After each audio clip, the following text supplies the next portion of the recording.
بسم اللہ الرحمن الرحیم۔ السلام علیکم۔ اون نیوز کے ساتھ میں ہوں من سارا۔ رخ کرتے ہیں خبروں کا۔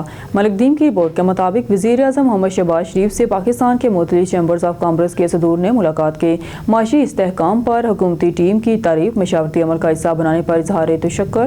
تمام وزارتیں اور متعلقہ سیکرٹریز چیمبرز آف کامرس سے مشاورت کے بعد ان کی تجاویز پر پالیسی اقدامات کا لائحہ عمل پیش کریں۔ وزیر اعظم کی ہدایت: معاشی استحکام کا حصول پہلا زینہ ہے۔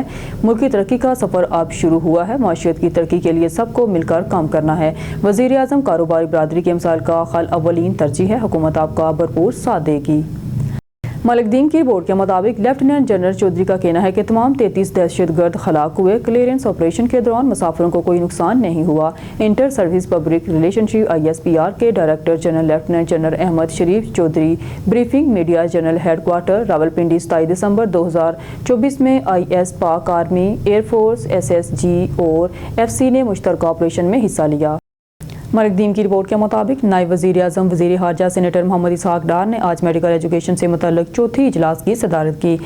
اس اجلاس میں قومی کوارڈینیٹر نے وزیر اعظم برائے صحت، فیڈرل سیکرٹری ہیلتھ، صدر وزیر اعظم اور DC نائب صدر CPSP SAPM مسٹر نے شرکت کے مطابق باجوہ اور معروف طبی اداروں کے سربراہان DPM نے بہتر طبی تربیت اور ضابطے کے ذریعے صحت کی دیکھ بھال کو بہتر بنانے کے لیے حکومت کے عزم کی تصدیق کی۔ اس میٹنگ کے مباحثوں میں نجی میڈیکل کالجوں میں منظوری، فیس ریگولیشن اور اقلیت پسندی پر توجہ مرکوز کی گئی، جبکہ طلباء کے ساتھ ساتھ میڈیکل کالجوں کے بھی انصاف کو یقینی بنایا گیا ہے۔ ایک ضلعی کمیٹی کی ہدایت کی گئی ہے کہ وہ 17 مارچ کو ہونے والے اگلے اجلاس میں فیس کی اقلیت کے بارے میں اپنی سفارشات پیش کرے۔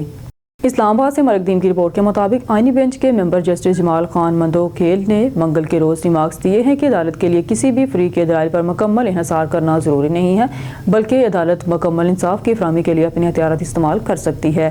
جسٹس امین الدین خان کی سربراہی میں سپریم کورٹ کے 7 رکنی آئینی بینچ پر بیٹھے ہوئے جسٹس مندوکھیل نے سوال کیا کہ اینٹی ٹیررزم کورٹ پارلیمنٹ پر حملے کے معاملے میں مقدمے کی سماعت کیوں کر رہی ہے، جبکہ ایک فوجی عدالت کو فوج پر حملے کے مقدمے کی سماعت سونپی گئی تھی۔ تنصیبات عدالت کے ذریعے پچھلے فیصلے کے خلاف انٹرا کورٹ اپیل کی سماعت کر رہی تھی، جس میں فوجی عدالتوں کو شہریوں کو آزمانے سے روک دیا گیا تھا۔ سماعت کے دوران 50 سال سے زیادہ کا FB علی کیس کا بھی حوالہ دیا گیا۔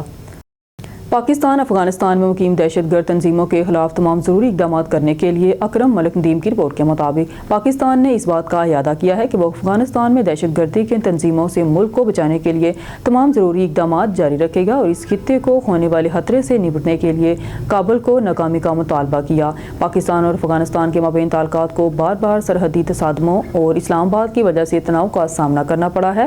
بار بار یہ مطالبہ کیا گیا ہے کہ کابل پر پابندی عائد تحریک طالبان پاکستان TTP کے خلاف کارروائی کرنے کے لیے پاکستان میں حملے کے لیے افغان سرزمین استعمال کرنے پر کارروائی کی جائے۔